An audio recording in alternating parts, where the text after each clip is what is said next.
बिस्मिल्लाहिर्रहमानिर्रहीम। Top story के साथ आपका मेज़बान अल्ताफ़ यानी हाज़िर खिदमत है कुछ नए मौज़ूआत के साथ। नाज़रीन, मौज़ूआत तो कुछ नए नहीं हैं। ये फ़ी ज़बान क्योंकि एक ज़बान पे कोई चीज़ आई हुई है तो कि नए मौज़ूआत पाकिस्तान में वही पुराने मौज़ूआत हैं। हर चैनल पर, हर मीडिया, सोशल मीडिया प्लेटफॉर्म पर, वीलॉग्स पर, आपको पॉडकास्ट पर या जितने भी हमारे एंकर पर्सन हैं जिन्होंने अपने अपने मीडिया हाउसेस या अपने अपने भी यूट्यूब चैनल्स खोले हुए हैं, उन सब पर कमोबेश एक ही जैसी बात हो रही है। हाँ, बात करने का अंदाज़, तहकीक, रिसर्च, उसमें यकीनी तौर पर किसी को फ़ौक़ियत या किसी को थोड़ा सा कमतर किया जा सकता है, लेकिन बातें कमोबेश एक ही जैसी मैं और आप सुनते हैं और यकीनी तौर पर उसी से नताइज को अख़ज़ करने की कोशिश भी करते हैं। आज के इस अहम तरीन प्रोग्राम में मेरी कोशिश होगी कि हम मुख्तलिफ़ ऐसे मौज़ूआत जो अवामी सतह पर आवाम उससे ज़्यादा मुतासिर भी हो रही है और आवाम के लिए दर्द-सर बने हुए हैं वो मसाइल, जिसमें यकीनी तौर पे के इलेक्ट्रिक की भी आज हम बात करने वाले हैं, जिस पर मैं और आप और मुझ जैसे कई और लोग, बल्कि मैं तो कह रहा हूँ कि कमोबेश पूरा कराची जो है वो इस ज़द में है, के इलेक्ट्रिक की ज़द पे है, उसकी तलवार की नोक पर है कि वो जैसे और जिस तरह से चाह रहे हैं शहर कराची को चला रहे हैं और बिजली हो ना हो आपने जो है वो बिल भरना है। और बिल भी माशाल्लाह हमारी पर कैपिटा इनकम तो नहीं बढ़ी, हमारी मुआशी हालत तो बेहतर नहीं हो पाई है, हमारा जो है सिस्टम तो कमोबेश कोलैप्स होने के करीब है, लेकिन बिल्स जो हैं वो माशाल्लाह मज़ीद सेहतमंद होते चले जा रहे हैं और सेहतमंद बिल आना शुरू हुए हैं, जिससे आवाम की सेहत पर बहुत बुरा असर पड़ रहा है। ये तो हमेशा की तरह मैंने कहता ही हूँ और आज फिर मुझे कहने की ये जिसारत हो रही है कि के इलेक्ट्रिक ने जिस अंदाज से आवाम को उधेड़ा है, जितना बोझ डाला है, शायद अब तक किसी और जगह पर, किसी और प्लेटफॉर्म से, किसी और इदारे की जानिब से इतना ज़लील और रुस्वा नहीं किया गया शहर कराची के वासियों को, जितना कि इलेक्ट्रिक। छोटे मोटे लोग तो खैर अब भुगत ही रहे थे, अब तो बड़े लोगों की भी चीखें निकलना शुरू हुई हैं। बहुत बड़े जो हैं शायद उनको ज़्यादा असर नहीं पड़ता, लेकिन एक जो मिडिल क्लास थी जो अब तक शायद महफूज थी, वो भी अब बिलबिलाना शुरू हुई है। और गरीबों का या जो अपनी जेब से, जिनके लिए ज़राए आमदन जो है वो इंतहाई हद तक कम है, वो तो शायद अब उनको के इलेक्ट्रिक ने तो ज़िंदा छोड़ने के लिए भी, सांस लेने के लिए भी नहीं छोड़ा है। बहरहाल इस पर हम बहुत तफसीली गुफ्तगू करेंगे। हमारे साथ कुछ मेहमान भी होंगे जिससे हम इस बारे में समझने की कोशिश करेंगे कि कारोबारी तबका और हमारा रेजिडेंशियल ये के इलेक्ट्रिक से किस तरह से मुतासिर हो रहा है। गैस, ये भी एक अहम तरीन मसला, अवामी मसला। कुछ इस वक्त आएगी तो इस वक्त नहीं आएगी, किस वक्त आएगी ये भी नहीं पता और किस वक्त चली जाएगी ये भी नहीं पता। यानी कि ये बदकिस्मती से उस नाराज़ बहू की तरह हमारा के इलेक्ट्रिक या हमारा जो गैस का निज़ाम है ये होता चला गया है कि पता नहीं चलता कि किस वक्त होगी और किस वक्त नहीं होगी, कब आएगी और कब चली जाएगी। क्या दुनिया में कहीं इस तरह से होता है? क्या दुनिया में ये बुनियादी ज़रूरियात में से एक है, अवामी बुनियादी ज़रूरियात जो हुकूमतों का, रियासतों का और का बुनियादी फ़र्ज़ होता है और अवाम का बुनियादी हक़ होता है। ये वो बुनियादी चीज़ें हैं जिसके बिना ज़िंदगी गुज़र नहीं सकती। ये कोई पुरतय्युश ज़िंदगी नहीं है, ये कोई अय्याशी नहीं है, ये कोई आसाइश नहीं है, ये तो ज़रूरत है। इस ज़रूरत पर भी जिस तरह से कदगनें लगाई गई, क्यों? वही हमारा सिस्टम कि हमारी ज़रूरियात, हमारी ज़रूरत कितनी है और हमारी पैदावार कितनी है, इसका आज तक हमने अंदाज़ा नहीं किया। हमने LNG वाले तजर्बे कर लिए, हमने टर्की से अपनी कमाई को ज़ाहिर करने के लिए जो है वो जहाज़ गैस के भर के यहाँ लेके चले आए, लेकिन हमने हमारी ज़मीनों पर, हमारी मादनियात पर, पाकिस्तान ज़रख़ेज़ तरीन ज़मीन है मादनियात के हवाले से, ये मैं नहीं कह रहा, आलमी इदारे, रिसर्च के इदारे कहते हैं कि और ये क्यों इतने से पाकिस्तान पर। ये मैं हमेशा से कहता हूँ और आप भी गौर से सुनिएगा, इतना सा पाकिस्तान है अगर दुनिया के नक्शे में देखा जाए तो डॉट है। हमारे आसपास बड़ी बड़ी रियासतें, चाइना, इंडिया, हमसे कई गुना ज़्यादा बड़े मुल्क मौजूद हैं। पाकिस्तान जैसे पिन पॉइंट होने वाले एक मुल्क पर इतनी ज़्यादा फोकस दुनिया का, हमारे निज़ाम अदल को भी उन्होंने जकड़ रखा है, हमारे निज़ाम सियासत को भी उन्होंने जकड़ रखा है, हमारी निज़ाम मुआशरत को भी उन्होंने जकड़ रखा है। और जिस अंदाज से, जिस तेज़ी से हमारे मुआशरे को बर्बाद करने के लिए हमारे नौजवानों को बर्बाद करने के लिए, हमारे उसलूब और हमारी अक़दार को ठेस पहुंचाने के लिए जो जो कार्रवाइयाँ दुनिया भर से हमारे दुश्मनों ने की हैं, नो डाउट इसमें हमारे अंदरूनी सहूलतकार भी मौजूद हैं। तो जिस अंदाज से ये काम तेज़ी से जारी है, क्यों पाकिस्तान ही क्यों? तो नाज़रीन यही है, ये असल वजह है जिस पर आज तक मैंने और आपने कभी गौर करने की कोशिश नहीं की।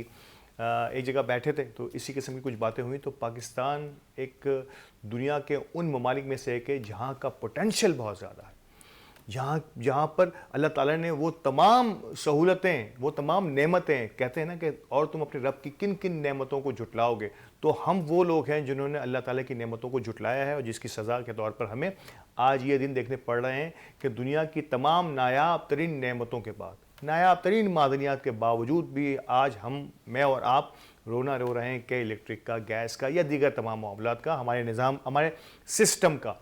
तो नाज़रीन सोचने और समझने की बात है मुझे और आपको। अब कहाँ जाना है? अब तो रास्ता भी नहीं है हमारे लिए, दुनिया भी हमें एक्सेप्ट नहीं कर रही। हमें इसी पाकिस्तान में रहकर पाकिस्तान की जड़ों को खोखला करने वालों को मंजर आम पर लाना है और जो पाकिस्तान के लिए कुछ करना चाहते हैं उनके साथ मिलकर पाकिस्तान को बेहतर से बेहतर करने की कोशिश करनी है। हमारा तो जीना मरना कमोबेश इसी सरज़मीन पर है और पूरी कोशिश हम सब आखिरी दम तक करते रहें कि पाकिस्तान में कुछ ना कुछ ऐसा होता रहे कि हमारी आने वाली नस्लें कम से कम हमें दुआ ना दें तो कम से कम बद्दुआ भी ना दें। गैस का सिस्टम हमारा आए दिन अब तो ये मैं पिछले दिनों देख रहा था कि बहुत सारे लोग जो हैं वो दिन और रात के खाने अब होटलों से ऑर्डर करने लगे हैं। जी हाँ, होटल से ऑर्डर होते हैं। चाय के लिए भी उन्हें बाहर से कुछ ना कुछ ऐसे ज़राए पैदा करने होते हैं। घरों में भी अब ये सिलसिला हुआ है कि क्योंकि पता नहीं होता कि किस वक्त क्या होने वाला है। ये आम ख़वातीन की रोज़ाना की शिकायत है कि एक ज़माना था जब मेहमान आते थे तो फ़ौरी तौर पे जो है वो कुछ ना कुछ ऐसा तैयार कर लिया जाता था, लेकिन अब इसके ज़माने चले गए कि कुछ तल के दे दिया, कुछ उबाल के दे दिया। अब वो ज़माने चले गए। अब तो यकीनी तौर पर सिर्फ़ और सिर्फ अगर हो सकता है तो आप कुछ ठंडा ही पेश कर सकते हैं। गर्म के ज़माने चले गए क्योंकि अब गर्म तो हमारी गर्मियों में हमारे गर्म खाने नहीं बन पा रहे थे चूल्हों पर। हमारे चूल्हे ठंडे हो चुके थे क्योंकि गैस नहीं थी। तो अब सर्दियों में जहाँ गैस की पैदावार वैसे ही बड़ी कम हो जाया करती है, तो इसमें तो अब ना होने के बराबर है। अब तो सर्दियों में ठंडा पेश करना, आप खुद सोचिए कि क्या हमारी ख़वातीन जो घरेलू ख़वातीन हैं, हमारी मेहमान नवाज़ कौम कहलाते हैं हम सब, क्या इस मौके पर सर्दी में ठंडा पेश करना मुनासिब होगा? लेकिन मजबूरी है। मेहमान भी जानता है और मेज़बान भी जानता है कि असल मजबूरी क्या है।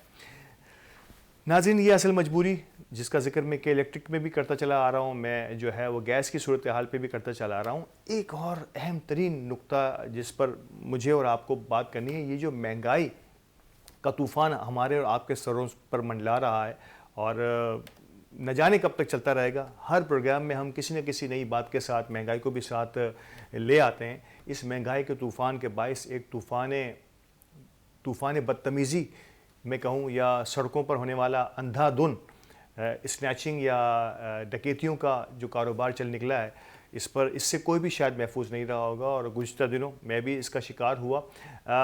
हैरत की बात है कि यंग नौजवान लड़के थे, 2 मोटरसाइकिलों पर आए और उन्होंने मुझे पूरी तरह से जो है वो खाली किया।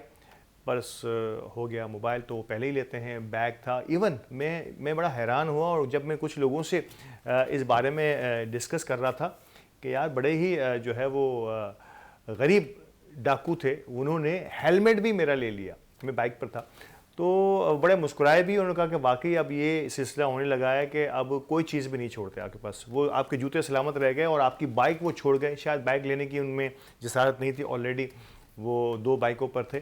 तो बताना मैं ये चाह रहा हूँ कि इस मौके पर भी अगर और ये खैर रात का बहुत देर का वक्त था, जब मैं उस पर्टिकुलर एरिया का, शायद मुझे नाम नहीं लेना चाहिए कि और सरासरमीगी या कोई और डर और खौफ उस एरिया में गुजरने वाले या वहाँ रहने वाले लोगों पर ना आ जाए, लेकिन जब मैंने उस पर्टिकुलर एरिया का जिक्र किया तो मैं हैरान हुआ कि कमोबेश 90% से ज़ायद लोगों ने कहा कि यार वहाँ से गुजरना ही चाहिए, आप क्यों गुजरे वहाँ से। मैं हैरान हुआ कि कुछ इलाके, कुछ सड़कें, कुछ एरियाज़ जो हैं वो इस अंदाज से दुनिया को पता है कि यहाँ पर जो है वो गुज़रना, ख़ास तौर पे दिन के उजाले के बाद रात के अंधेरे में या लेट नाइट जो वहाँ से गुज़रना किसी भी तरह ख़तरे से खाली नहीं है, और वहाँ पे आपने 100% लुटना ही लुटना है। तो मैं हैरान हूँ कि जब ऐसे इलाके, जो आवाम जानती है कि ऐसे इलाके जो है वो रात गए ज़्यादा ख़तरनाक हो जाते हैं और डकैतों की आमाजगाह होते हैं और उनके निशाने पर हैं, तो हमारी रियासत या हमारे जो इंतज़ामिया है, कराची की इंतज़ामिया, मैं अगर पुलिस की बात करूँ या और कानून नाफिज करने वाले इदारे, उनका क्यों यहाँ पर फोकस नहीं होता? जब आम आवाम जानती है तो यहाँ पर मुख्तलिफ आ रहे हैं लोगों की कि क्योंकि अगर पुलिस चाहे तो बहुत कुछ हो सकता है। लेकिन मैं इस मौके पर जहाँ इस वाक़े से मैं गुज़रा हूँ, वहाँ पर मैं पुलिस के ताउन का तो शुक्रिया अदा करूँगा। इसमें कोई शक की बात नहीं कि रात के देर गए ये वाक़या हुआ मेरे साथ, और इस पर जब मैं करीबी थाने में गया तो मुझे नो डाउट एक अच्छा प्रोटोकॉल मीन्स एक आम आदमी का प्रोटोकॉल जो होता है वो मुझे मिला है, और वहाँ कोई शनाख्त मेरी नहीं थी, और वो मैं आम आदमी की हैसियत से वहाँ गया हूँ। वहाँ पे स्टाफ ने, उस पुलिस स्टेशन के स्टाफ ने बड़ी अच्छी रहनुमाई फरमाई। इवन मेरे पास कुछ भी नहीं था तो ज़्यादा सफ़र भी उन्होंने मुझे मुहैया किया। तो ये बड़ी अहम तरीन बात थी कि जहाँ कोई काम बुरा है तो कहीं जहाँ कुछ अच्छा हो रहा है वहाँ पर तारीफ़ भी करनी चाहिए। उस थाने के इंचार्ज फैसल गुल रात गए वहाँ मौजूद थे, फैसल गुल साहब, और वहाँ के एहलकार ज़ुहैब, जी हाँ, मैं ख़ास तौर पर इनका नाम इसलिए पॉइंट आउट करना चाह रहा हूँ कि ये वो लोग हैं जो यकीनी तौर पर कुछ करने का अब भी, जिसे कहते हैं ना कि अब भी हमारे इस मुर्दा जिस्म में थोड़ी सी हरकत बाकी है। तो पुलिस को हमें मिन हैसुल इज्तमाही तौर पे यकीनी तौर पर बुरा नहीं कहना चाहिए। बहुत सारे अच्छे लोग हैं जो कुछ करना भी चाहते हैं और बवक्त ज़रूरत करते भी हैं हमारे लिए और हमारे आवाम के लिए। और उन्होंने कहा भी, जब मेरी इनसे इसके बाद मुलाकात हुई तो कह रहा ये हम इनकाउंटर्स भी होते हैं इसमें। गुज़िश्ता दिनों एक डाकू को उन्होंने कुछ पीछे से फायर करके 2-3 गोलियां भी लगी हैं, वो ज़ख्मी है, उसका इलाज हो रहा है, ताकि जब उसका इलाज मुकम्मल हो जाए तो हम और लोगों तक पहुंच पाएँ। लेकिन रिसोर्सेज बहुत कम है, इसमें कोई शक की बात नहीं है कि हमारी इंतज़ामिया, हमारी पुलिस के पास रिसोर्सेज की बेइंतहा कमी है। एक इतने बड़े एरिया को इनको मोबाइल, मोटरसाइकिल्स, इनको हथियार, उनको और बहुत सारी चीज़ें, इवन नफरी का जो फुकदान है वो भी मैं कह रहा हूँ मेरे ख्याल से तो कमो बेश आधा है।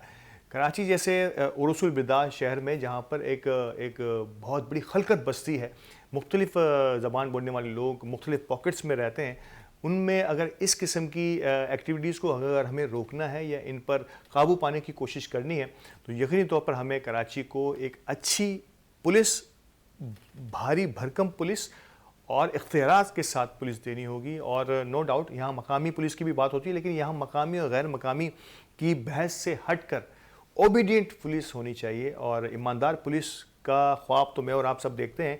और नो डाउट हमारी पुलिस में अब भी ऐसे लोग ज़रूर मौजूद हैं। मैंने हमेशा से कहा है कि कहीं भी 100% कोई चीज़ बुरी नहीं होती, शायद सिस्टम और हमारे कुछ मामलात जो हैं इसको शायद बुरा समझते हैं या बुरा कर देते हैं।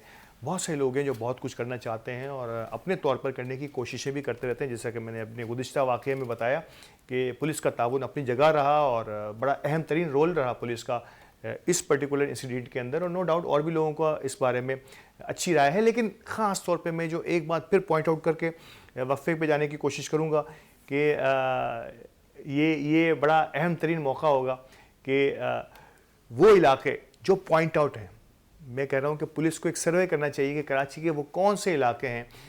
कुछ वजूहात बताई उन्होंने मुझे, मतलब टेक्निकली चीज़ें जो है ना, मैं बड़ा हैरान हुआ कि अवाम टेक्निकली जानती है कि क्योंकि इस सड़क से बहुत सारे रास्ते मुख्तलिफ शाहराहों की तरफ जाते हैं, मुख्तलिफ छोटी छोटी कॉलोनीज़ की तरफ, छोटे छोटे मोहल्लों की तरफ गुजर जाते हैं, तो ये यहाँ ज़्यादा आसान होता है किसी को स्नैच करना या किसी को लूटना। तो ये जब हमारी आवाम जानती है तो पुलिस भी जानती होगी। तो पुलिस और इंतज़ामिया का फ़र्ज़ है कि ऐसी जगह पर थोड़ी सी अपनी सर्विलेंस को ज़्यादा बेहतर करें, वो इलाके पॉइंट आउट करें, वहाँ पे अपनी नफरी को थोड़ा सा बढ़ाएं, वहाँ पे रात को रोशनी का बंदोबस्त करें, अगर हो सके तो सर्विलेंस कैमराज जो हैं ये भी इसमें बड़ा रोल प्ले करते हैं। और यकीनी तौर पर और बहुत सारे ऐसे इदारे हैं जो पुलिस की सपोर्ट के साथ मिलकर कम्युनिटी पुलिसिंग के लिए भी आपको राय दे सकते हैं। तो अगर पुलिस चाहे तो ऐसे इदारों से भी रब्ता कायम करके कम से कम सर्विलेंस के लिए कैमरास की इंस्टॉलेशन तो ज़रूर करवा सकती है। तो नाजरीन, ये वो छोटे मोटे कराची की सूरत हाल, कराची की अबतरी की सूरत हाल, मुआशी नामवारियों की वजह से जो छीना झपटी का दौरा है, उस पर कैसे काबू पाया जा सकता है, इसमें छोटी सी मिसालें मैंने आज पेश की हैं। वक्फे के लिए कहा जा रहा है, वक्फे के बाद दोबारा हाजिर होता हूँ और बात करते हैं के इलेक्ट्रिक और हमारी इज्तिमाई मुआशी सूरत हाल पर। हमारे साथ रहिएगा।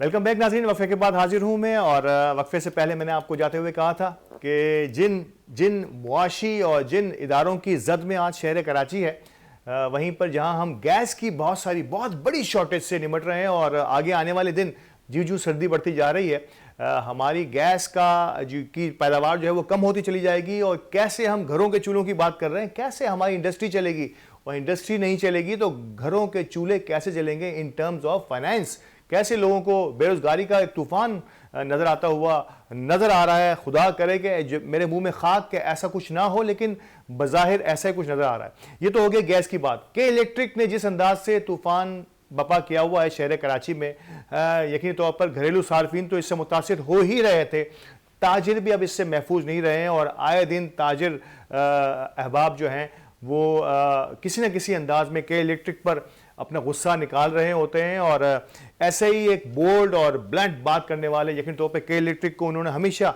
कोशिश की है कि पहले तो बेहतर अंदाज में, अगर नहीं तो फिर आड़े हाथों भी लिया है। ऑल सिटी ताजिर इत्तेहाद एसोसिएशन के चेयरमैन हैं आप, और ऑल पाकिस्तान टिम्बर एसोसिएशन के भी आप चेयरमैन हैं और प्रेसिडेंट हैं कराची टिम्बर एसोसिएशन के। जनाब मुमताज़ समाजी और कारोबारी शख्सियत जनाब शर्जील गोपलानी मेरे साथ लाइन पर मौजूद है। अस्सलाम वालेकुम शर्जील साहब। अल्हम्दुलिल्लाह। शरीफ साहब, यकीन तौर पर के इलेक्ट्रिक और जिस अंदाज से सोशल मीडिया पर मैं और आप और कई अहबाब जिस अंदाज से आपको दादो तहसीन देते रहे कि जिस अंदाज से आपने के इलेक्ट्रिक को डील किया है, इसमें कोई शक की बात नहीं है कि ताजिर एक अमन पसंद ताजिर होता है। उसको कहीं भी किसी भी अंदाज में किसी भी इदारे के साथ की कोशिश नहीं होती कि उससे किसी किस्म की नाचाकी हो जाए। लेकिन जब पानी हद से गुजर जाए तो पहले तो मैं पूछूंगा कि कराची और के इलेक्ट्रिक क्यों ऐसा के इलेक्ट्रिक क्यों कराची पर इस किस्म की बहुतान तराशियां और इस किस्म के जो है वो बर्डन जो है बिला खौफ खतर डाले चला जा रहा है। एक चीज तो वाज़ेह तौर पे सामने आ चुकी है, कराची इलेक्ट्रिक एक बहुत बड़ा माफिया है जिसने इस शहर की और इस मुल्क की मैशियत को तबाह बर्बाद कर दिया। कराची इलेक्ट्रिक सप्लाई कॉरपोरेशन आज से 20 साल पहले जो उसको प्राइवेटाइज करने का जो मेन मामला था वो ये था कि एक तो सस्ती बिजली प्रोवाइड करेगा कराची इलेक्ट्रिक का प्राइवेट इदारा, और साथ साथ जो है बिला तातुल बिजली की फराहमी जारी रहेगी। इसमें कहीं भी हुकूमत पाकिस्तान की तरफ से ये एग्रीमेंट नहीं था कि उसको कहीं से शुरू में जब ये इदारा इनको दिया गया था कि कोई जो है आपको सब्सिडाइज फ्यूल मिलेगा या सब्सिडाइज जो है कोई इनको जो है कैपेसिटी चार्जेस में कोई मद में कोई पैसे दिए जाएंगे, या गैस जो है वो आपके जो आवाम से कट ऑफ करके कराची इलेक्ट्रिक को दी जाएगी। लेकिन ये माफिया इतना स्ट्रॉन्ग है, शुरू में इसने जो है जब इसने टेक ओवर किया सबसे पहले इसने तांबा चोरी करके वो बेच दिया हमारा, और उसी के पैसे से इन्होंने जो है किस तरह की जो कराची इलेक्ट्रिक इन्होंने प्राइवेटाइज करवाया था। उसके बाद आप देख लें कि हर 2 साल बाद कोई ना कोई नया एग्रीमेंट होता रहा जिसमें कभी फ्यूल एडजस्टमेंट चार्जेस हमसे ले जा रहे हैं। अब यूनिफॉर्म चार्जेस आप देखें हर क्वार्टरली 3 महीने में यूनिफॉर्म चार्जेस की मद में आवाम से पैसे लिए जाते हैं। इस तरीके से गैस जो है अगर नहीं मिलती तो फ्यूल एडजस्टमेंट चार्जेस अलग से लिए जाता है। तो ये सारी चीजें ये माफिया का जो तरीकाकार होता है उस तरीके को उन्होंने अपनाया है। और मेरा तो देखें मैंने हमेशा जो चीज की निशानदेही की, अगर आप मेरी हिस्ट्री उठा लें बीइंग बिजनेस पॉलिटिशियन, तो हमने जिस तरीके से गैंग वॉर की निशानदेही की, या अभी आप देखें कुंडा माफिया जो पकड़ा गया कराची इलेक्ट्रिक का, एक हमारे ये था अपना सियासी पार्टी के काउंसलर के शहादत के बाद सुरजानी टाउन में। तो आप अगर देख लें तो मेरे बयान और हमारे जो तालिब बहादुर के बयान पहले से मौजूद थे कि कराची इलेक्ट्रिक खुद कुंडा माफिया में इन्वॉल्व है। उसकी बेनिफिशियरी भी कुंडा माफिया की वो डायरेक्ट आपकी कराची इलेक्ट्रिक होती है। अच्छा, ये शकील भाई यहाँ एक मिनट के लिए रोकूंगा। जिनको चोरी रोकनी है, जिनको चोरी रोकनी है वो खुद ही यानी कि कहते हैं कि हमने बिल्ले को ही जो है ना वो दूध की रखवाली के लिए छोड़ दिया है। के इलेक्ट्रिक का काम है कि इन कुंडा माफिया से हमें निजात दिलाए और आवाम को एक सहल और आवाम के बिलों पर भी एक सहल इंपैक्ट पड़ेगा, लेकिन ये तो खुद कुंडा माफिया का हिस्सा बने हुए हैं। बिल्कुल देखें, अच्छा इसका बेनिफिशियरी कैसे आप ये देखें। जी जी, एक तो नेपरा की जो पिछले माह की रिपोर्ट आई है वो नेपरा साहब मानो बता रहा है कि जितनी बिजली इनको नेशनल ग्रिड स्टेशन से लेनी चाहिए थी उससे 10% कम ली है। इसमें 10% कम लिए तो 10% इन्होंने कम प्रोवाइड भी किया आगे। बिल्कुल। साथ साथ जब ये 10% कम प्रोवाइड हुए तो कैपेसिटी चार्जेस के अंदर इनको ये पैसे एक्सेस जो है वो आवाम से मिलने जो वो ले रहे हैं। इसके साथ जो कुंडा माफिया को बिजली दी है वो चोरी का पैसा भी आवाम से भी लिया जा रहा है। वो 1500 से लेके 2000 रुपए कनेक्शन के हिसाब से जो पैसे लिया जा रहे हैं वो अरबों रुपए की अमाउंट बनती है। बाकायदा पीएमटीस लगाए गए हैं और पीएमटीस से पूरा केबल जा रहा है जो कि जंक्शन की सूरत में आगे जो है कनेक्शन प्रोवाइड किए जा रहे हैं। ये चीजें हम ये हवा में बातें नहीं कर रहे हैं, हमने ये चीजें पकड़ी हैं। इसमें बाकायदा पुलिस को भी इन चीजों का इंफॉर्मेशन हैं और इदारों को भी हमने इस वक्त खत लिखे हैं।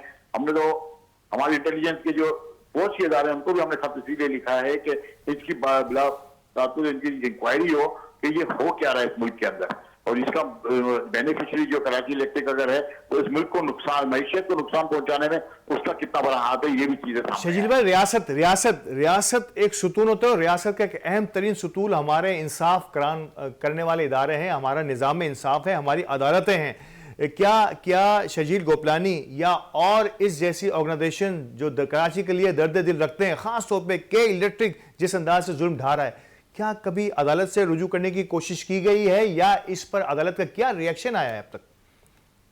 अदल का निजाम जो है किसी मैशियत को, किसी मुल्क को आगे ले जाने में मेन सुतून का किरदार अदा करता है। अनफॉर्चुनेटली जो अदल का निजाम हमारा है वो आपको भी पता है, मुझे भी पता है, इसमें कोई तबसरा नहीं करना चाहता क्योंकि मैंने जो भुगता है कराची इलेक्ट्रिक की FIR के बाद तो उससे मैं मायूस हुआ, बस इतनी मैं बात करूंगा।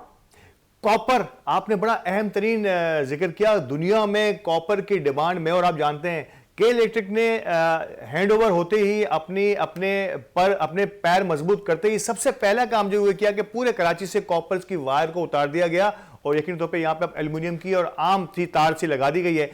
एक बात और, जो लाइन लॉसेस हैं यकीनी तौर पर कॉपर के मुकाबले में इन तारों में जो आम सी तारें हैं इस पर लाइन लॉसेस बढ़ेंगे और लाइन लॉसेस से के इलेक्ट्रिक का कोई ताल्लुक नहीं होता। उसने उतना ही बिल भेजना है जितना वहां से उसने बिजली भेजनी है, बल्कि उससे तो ज्यादा ही बिल भेज देते हैं वो। आपने खुद कहा कि 10% तो कम खरीदी है तो 10% कम हमें मिलनी चाहिए थी, लेकिन इनका हिसाब पूरी तरह से बराबर हुआ होगा। तो ये जो लाइन लॉसेस हैं, मतलब इसको कौन जिम्मेदार है इसका सर? जिम्मेदार जो नेपरा है इन चीजों को मॉनिटर करने का और आवाम को रिलीफ दिलवाने का, लेकिन नेपरा भी अनफॉर्चुनेटली इस वक्त पार्ट ऑफ कराची इलेक्ट्रिक बन चुका है। नेपरा ने आज तक कभी भी ऐसा काम नहीं किया जो आवाम की फेवर में हो। आप देखेंगे ये अभी इस वक्त एक सिस्टम चला है शहर के अंदर, लोग जो अपने घरों में 20-20 किलोवाट के सोलर पैनल्स लगा रहे हैं और इस पे जो मीटर, नेटवर्किंग मीटर कहा जाता है, वो मीटर लगता है जिससे कराची इलेक्ट्रिक जो है वो बिजली उन लोगों से भी खरीदती है जिनके पास एक्सेस बिजली जो है बच जाती है। जब ये लगना शुरू हुए उस वक्त 13 रुपए पर यूनिट कराची इलेक्ट्रिक बिजली खरीद रही थी और शहर को 22 से 23 रुपए पर यूनिट बिजली फरोख्त कर रही थी जब ये लगना शुरू हुए। अब आप जिस स्पीड से ये जब लगने गए, लोगों ने इन्वेस्टमेंट करते गए, तो आज कराची इलेक्ट्रिक को खरीद रही 9 रुपए पर यूनिट बिजली है और आवाम को बेच रही 56 रुपए पर यूनिट बिजली है। अब ये सारा काम था नेपरा का और रियासत का कि वो इससे ये तो पूछे कि भाई आप 9 रुपए की बिजली 56 रुपए में कैसे बेच सकते हो? 9 की 18 तो समझ में आती है, 9 की 56 समझ में नहीं आती कि ये वजह क्या है। हम ताजिर लोग हैं, हम बिजनेसमैन हैं, मुझे ये बताएं कौन सा ऐसा काम है जिसमें 600% प्रॉफिट हो या 600% आपके सर्विस चार्जेस हो या 600% आपकी कैपेसिटी चार्जेस हो? ये कैसे पॉसिबल है? आप 10%, पूरी दुनिया की जो कैलकुलेशन है बिजनेस की वो मैक्सिमम 10% होती है, इससे ऊपर नहीं होती। आप 20% भी ले जाए सर्विस प्रोवाइडर रहे हैं, लेकिन आप 600% महंगी बिजली जो है उसके शहर के वासियों को दे रहे हैं। उसमें आप देखें कितना बड़ा इस माफिया का रोल है और ये पैसा कहाँ जा रहा है। सबसे बड़ी बात, हमारी जो डिमांड इस वक्त हुकूमत पाकिस्तान से भी जो कि हमने वजीर आजम Pakistan minister of power and supply, इसके अलावा तमाम इदारों, चीफ जस्टिस ऑफ पाकिस्तान को भी हमने खत लिखा है कि इनका फॉरेंसिक ऑडिट इंटरनेशनल कंपनी से कराया जाए। मैं आपको वसूख के साथ ये बात कहता हूं, मेरी चीफ इनकम कमिश्नर से बात हुई है और मैंने इनसे ये पूछा है कि भाई साउथ जोन या जो भी आरटीओ हैं या सीटीओ हैं या एलटीओ हैं, इन्होंने आज तक कभी इनका ऑडिट किया है? तो उन्होंने हमें ये बताया कि हमारे पर जलते हैं अगर हम इनकी तरफ बात भी करें। हमारे पास ये हमारी कैपेसिटी ही नहीं है कि हम कराची इलेक्ट्रिक का अकाउंट उठा के ऑडिट कर सकें या हम ये भी पूछ सकें कि हमारा जो टैक्स, जो आवाम का पूरा टैक्स है, वो भी एफबीआर के पास जा रहा है या नहीं जा रहा है। ये भी एक बहुत बड़ा सवाल का निशान है। सर यहाँ पे बड़े अहम तरीन सवाल, ताजिर अंजुमने, क्या तमाम ताजिर अंजुमनों में ऑल सिटी ताजिर इत्तेहाद एसोसिएशन ही रह गई है? क्या सिर्फ शर्जील गोपलानी रह गया है कि इन तमाम लोगों से लड़ने के लिए? क्यों तमाम ताजिर मिलके? क्योंकि तमाम ताजिर कराची के ताजिर हैं, कराची की रहनुमाई करते हैं, कराची की रहबरी करते हैं, कराची का नाम लेते हैं और इसी कराची में रहते हैं। इनके एम्प्लॉयज भी यही रहते हैं, वो खुद भी यही रहते हैं। तो क्यों इसके खिलाफ कहीं और से आवाज उठती हुई इतनी शद्दोमत के साथ, थोड़ा बहुत ऐसा अखबारी बयान दे देना तो अलग बात है, इतनी शद्दोमत के साथ बाकायदा इदारों से जाके टकरा जाना, ये शर्जील गोपलानी के अलावा कोई और क्यों आगे नहीं आ रहा? ऐसा नहीं है, लोग और भी होंगे। देखें, हर बंदे का अपना तरीका होता है काम करने का, हमारा अपना तरीका है काम करने का। मैं कहीं ये नहीं बोलूंगा कि हमारी आवाम या कोई और लोग ये काम नहीं कर रहे होंगे, शायद हमें नजर नहीं आ रहा, या हो सकता है कि हमें लाइमलाइट में हम ज्यादा आ गए हो, दूसरे नहीं आ रहे हो। मेरा तो नहीं ख्याल कि कोई भी शख्स ऐसा हो जो बेचारा इस वक्त सफर कर रहा है कराची इलेक्ट्रिक से, तो कम दिल में नहीं तो वैसे तो जबानी बदुआएं तो बहुत लोग इनको दे रहे हैं। तो ऐसा नहीं है कि मैं ये बात नहीं कहूंगा कि दूसरे लोग नहीं आ रहे आगे, लेकिन ये कि शायद हमारी नजरों में नहीं आ रहे होंगे।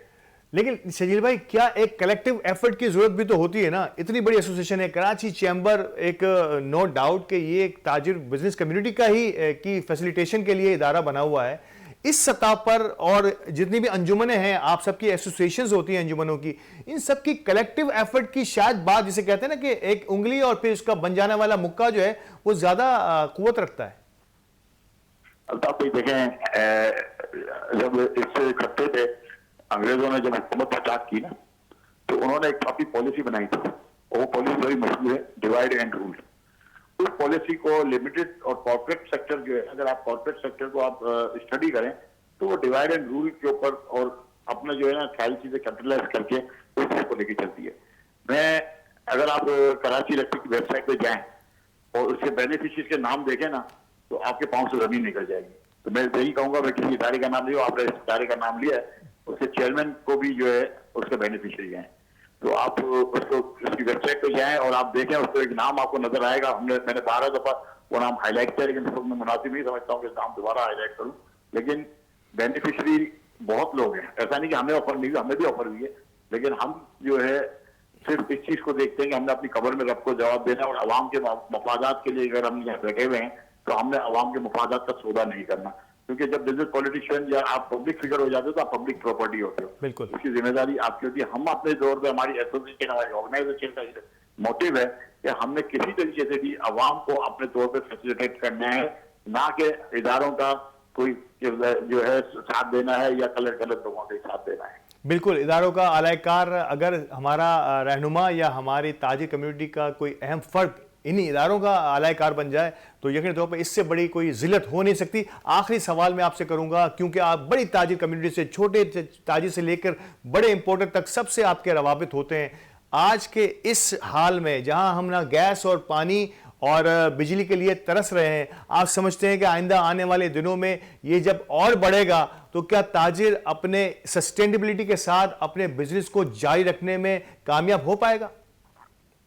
तब इस वक्त में देखिए, वैसे तो जो हमारा दीन ये सिखाता है कि मायूसी कुफर है जी, तो हम इस तरफ अगर सोचते हैं तो हम इस तरह की बात नहीं करनी चाहिए। लेकिन जब मायूसी कुफर है तो हम कुफर की तरफ नहीं जाएंगे। इंशाल्लाह उम्मीद तो है कि बेहतरी की तरफ हम बहुत जल्द हमारा सफर शुरू हो जाएगा। और मैं उम्मीद ये करता हूँ जो हुकूमत पाकिस्तान ने दो कंपनियों को, एक मेरे ख्याल पैसिफिक एशिया कंपनी है, उसको तो जो है डिस्ट्रीब्यूशन का काम दिया था, जो कि स्टे लेकर आएगी कराची इलेक्ट्रिक, उसके खिलाफ, और शंघाई इलेक्ट्रिक, इन दो को खिलाफ जो है कराची इलेक्ट्रिक ने इस वक्त स्टे लिया हुआ। फौरी तौर पर मुझे उम्मीद है कि मैं अल्लाह ताला से दुआ गो हूँ कि किसी तरीके से 10 से 12 कंपनियां अगर इस शहर में आ गई पावर डिस्ट्रीब्यूशन, तो आपका ये कुंडा माफिया आपकी बाकी सारी चीजें खत्म हो जाएंगी और आपका मुल्क जो है वो ट्रैक पे आ जाएगा। क्योंकि देखिए एनर्जी के बगैर किसी मुल्क की मैशियत नहीं चल सकती, एनर्जी के बगैर इस वक्त कोई आप लाइफ नहीं है। तो एनर्जी सेक्टर को आपको मजबूत करना पड़ेगा। और सबसे बड़ी बात ये गैस के लिए जो आपकी पाइपलाइन ईरान के बॉर्डर तक आएगी, वो हमने 2020 से पहले तो पूरी करके उस गैस पाइपलाइन को ज्वाइन करना था पाकिस्तान की तरफ। अगर हम ज्वाइन कर लेते हैं तौर पर, तो हमने उम्मीद करता हूँ अगले 6 माह के अंदर पाकिस्तानी मैशियत जो है वो फ्लाइंग की पोजीशन में आ जाएगी। और अभी आप देखें कल जो यूएई के सफीर ने जो अनाउंसमेंट किया कि अगले 10 दिन के अंदर बहुत बड़ी इन्वेस्टमेंट यूएई से आ रही है। तो हमें उम्मीद है कि इस वक्त कतर, सऊदीया, यूएई और चाइना की जो इन्वेस्टमेंट और स्पेशल सेंट्रल एशिया से जो रशिया की जो इन्वेस्टमेंट आनी है वो अगले 6 माह बहुत अहम है पाकिस्तान के लिए। और जो हमें नजर आ रहा है और जो एनालिसिस जो बात कर रहे हैं वो ये कह रहे हैं कि अगले 6 माह में जो बूम होगा ना वो शायद दुनिया में कहीं भी वो इकोनॉमी आपने नहीं देखी होगी। जो पाकिस्तान शायद जीडीपी की जो 7.5-8% की जो हद है वो क्रॉस कर जाएगा। बहुत बहुत शुक्रिया शजीद साहब, बहुत बहुत शुक्रिया हमारे साथ रहने के लिए। और बड़ी पूरी उम्मीद बातें, गो के हालात कुछ ज़्यादा अच्छे नहीं और ख़ुद इनको फेस कर रहे हैं शजीद साहब, लेकिन बड़ी पूरी उम्मीद बातों पर अपने बात का इख्तिताम किया इन्होंने कि उम्मीदें हैं, दुनिया हमारे साथ मिलकर काम करने के लिए तैयार है। आगे आने वाले 6 माह जो है वो यकीनी तौर पर पाकिस्तान के लिए बेहतर हो। हम तो दुआगो हैं, हम इस बुराई को, हम इस फसाद को, हम इस बुरी हालत को सिर्फ आश्कार नहीं करते, बताने का मकसद ये होता है कि इससे हम बेहतरी की तरफ कैसे जा सकते हैं, इसीलिए इसे हाईलाइट किया जाता है। हमारे साथ रहिएगा, वक्फे के बाद दोबारा हाजिर होते हैं और बात करते हैं हमारे एक और मेहमान से।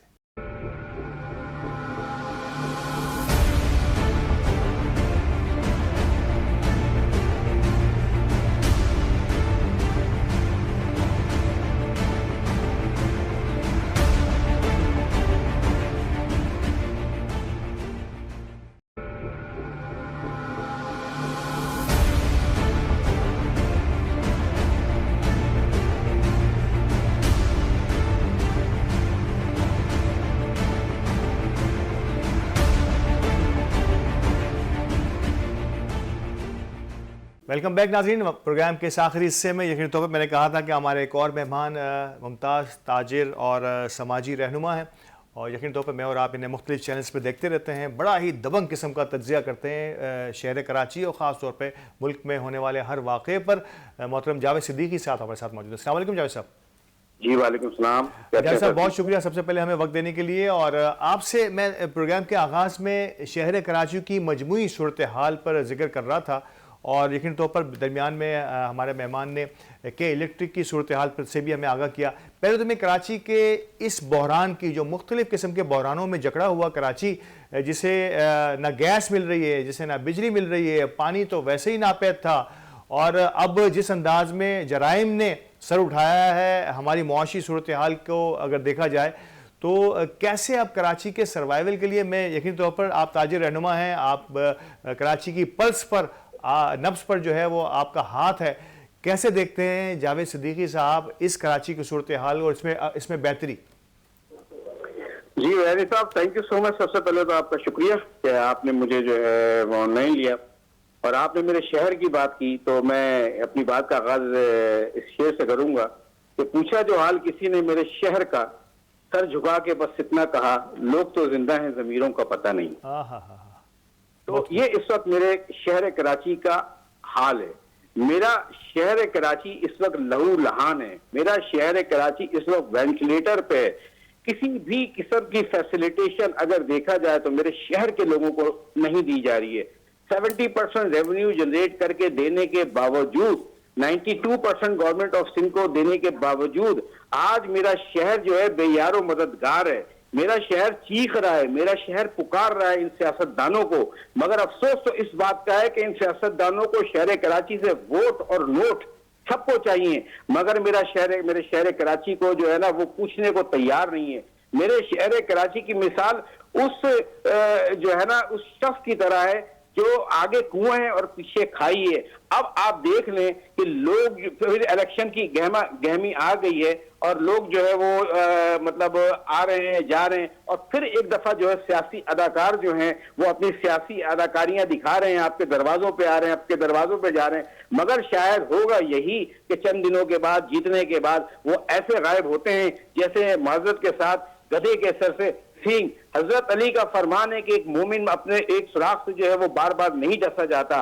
आप किसी मैट्रिक पास शख्स, जाहिल शख्स को वोट देकर आप ये एज्यूम करते हैं कि वो आपकी तकदीर बदल देगा, वो आपकी किस्मत बदल देगा। मेरे भाई, वो आपकी ना तकदीर बदल सकता है ना आपकी किस्मत बदल सकता है, बल्कि अगर आपको बदलना है तो अपने आप को बदलना है। आपको देखना पड़ेगा कि जो शख्स सामने वाला आ रहा है उसकी क्या क्रेडिबिलिटी है, उसकी क्या कैपेसिटी है, उसकी क्या वर्थ है। आज तक आप देख लें, शहर कराची को मिला तो झूठे वादे, झूठे दिलासे और झूठी तसल्लियां। तो मेरे दोस्त, बात ये है ना, वो कहते हैं कि बात तो सच है मगर बात है रुसवाई की। आज आप देख लें ये सियासतदान किधर होते हैं, किसी फ्लड पे, किसी अर्थक्वेक पे, मैं बारह कह चुका हूं, तो ये हमारे इदारे के लोग ही खड़े होते हैं ना, या पाकिस्तान आर्मी के लोग खड़े होते हैं, फोर्सेस के लोग ही खड़े होते हैं। तो सियासतदानों ने सिर्फ और सिर्फ सियासत करनी है और इसके अलावा कुछ भी नहीं करना। जावेद साहब, आपने इलेक्शन का मौजू छेड़ ही दिया है, तो क्या आप समझते हैं कि इस बार कराची जो है वो पार्टी अपनी मजहबी वाबस्तगी और बाकी तमाम चीजों को छोड़ के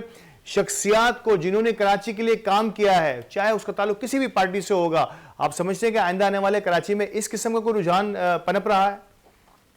देखिए, शहर कराची में इस वक्त जो सिलसिला है ना वो बिल्कुल गमगीन सा है। सियासी पार्टियां जो है वो अपनी जाती मफादात की तरह कभी लड़ती हैं, कभी झपटती हैं। अगर आप माजी के औराक उठा के देख लें तो यही माजी की जो दो बड़ी सियासी पार्टियां हैं वो गले में और हाथ में हाथ डाले जो है वो घूम रही थी। और इससे पहले भी आप माजी में चले जाएं तो दोनों सियासी पार्टियों ने, किसी ने कहा था कि मैं जो है किसी साहब को जो है वो कराची की सड़कों पे और लाहौर की सड़कों पे घसीटूंगा। तो बात ये सिर्फ जाती मफादात है और कुछ भी नहीं है। बात यह है कि शायद जब तक नए लोग नहीं आएंगे, अच्छे लोग सियासत में नहीं आएंगे, हमारा शहर पिसता रहेगा, हमारा मुल्क पिसता रहेगा। अच्छा जावेद साहब, ये कभी झपटना और कभी लिपटना, ये जो सिलसिला है हमारी सियासी पार्टियों का, ये बेशक करते रहें। क्या कराची को के इलेक्ट्रिक से, कराची को गैस की फराहमी से, कराची को पानी की फराहमी में क्या ये दिलचस्पी रखते हैं? जनाब, बात यह है कि पलट कर झपटना और झपट कर पलटना लहू गर्म रखने का है एक बहाना। ठीक है ना, मैं आपकी शेर को कंप्लीट कर देता हूं। क्या बात जनाब आला, इस शहर कराची में जो अगर आप देखा जाए तो ना पानी है, ना बिजली है, ना गैस है। अभी कल मैं किसी निजी चैनल पे बैठा हुआ था, रात को मेरा शो था, तो उसमें भी एक बड़े इंडस्ट्रियलिस्ट भी थे माशाल्लाह, शहर कराची के बड़ी मशहूर शख्सियत थे, ठीक है, और कुछ और दोस्त भी थे। तो आप वो 4 दिसंबर को जो पूरी इंडस्ट्रीज है कराची की, जो 7 इंडस्ट्री मतलब टाउन्स की जो इंडस्ट्रीज है, जिसमें कमाड़ी भी है, साइड भी है, निकाटी भी है, काटी भी है और बहुत सी जो दूसरी इंडस्ट्रीज है, उसको बंद करने जा रहे हैं। मुझे एक बात का जवाब दें वयानी साहब कि एक दिन की इंडस्ट्री बंद होने में अरबों डॉलर का नुकसान होता है, और जो बेचारे रोज के कमाने और खाने वाले वो कहां जाएंगे? हुकूमत को मैंने उनसे यही दरखास्त की उनके प्रेसिडेंट से कि सर आप खुदा का वास्ता है आप स्ट्राइक के ऊपर ना जाएं। उन्होंने कहा जनाब हम स्ट्राइक के ऊपर ना जाएं तो कहां जाएं? हम सब चीजों के टैक्सेस दे रहे हैं, हम सब चीज खरीद रहे हैं, उसके बावजूद भी हमें चीज मिल नहीं रही। हुकूमत जो है इंतहाई माजरत के साथ सत्तू का शरबत पी के सो रही है। हुकूमत को इससे कोई दिलचस्पी नहीं है कि कौन आ रहा है कौन जा रहा है। आप सिवाय निजी दौरे करने के अलावा इन्होंने क्या किया मुझे बताएं। इन्होंने क्या दिया आज तक शहर कराची को या हमारे इस मुल्क की तरक्की के लिए? अगर इन अशराफिया को देने के लिए है तो सिर्फ और सिर्फ झूठे वादे, झूठे दिलासे और जो है IMF से लेकर कर्जा जो गरीब आवाम के नाम पे किया जाता है। गरीब आवाम की तो सर इन्होंने कमरे तोड़ दिए, खुदा की कसम लोगों की चीखें निकल आई हैं। बेचारे लोग अपनी इज्जतें खवातीन अपनी इज्जतें बेच रही हैं। बच्चे जो है वो स्कूलों से छुड़वा रहे हैं सिर्फ फीसें ना होने की वजह से। क्या ये रियासत की जिम्मेदारी नहीं है? क्या ये हुकूमत वक्त की जिम्मेदारी नहीं है? जावेद साहब, ये तमाम बातें अपनी जगह हैं और इसमें बिल्कुल सदाकत है, 100% सही बातें कर रहे हैं आप। लेकिन अभी आजकल की जो खबरें हैं उसके मुताबिक मैं सिर्फ आपकी इस पर राय लेना चाहूँगा कि आइंदा आने वाले 6 माह बड़े ही इम्पोर्टेंट करार दिए गए हैं, अहम करार दिए गए हैं हमारी मुआशी सूरत, पाकिस्तान की मजमूई मुआशी सूरत हाल के हवाले से, कि दुनिया हमारे साथ मिलकर कुछ करना चाहती है। Billions of trillions of dollars की इन्वेस्टमेंट जो है वो पाकिस्तान आने वाली है। कैसे देखते हैं हमारी इन नई खबरों को?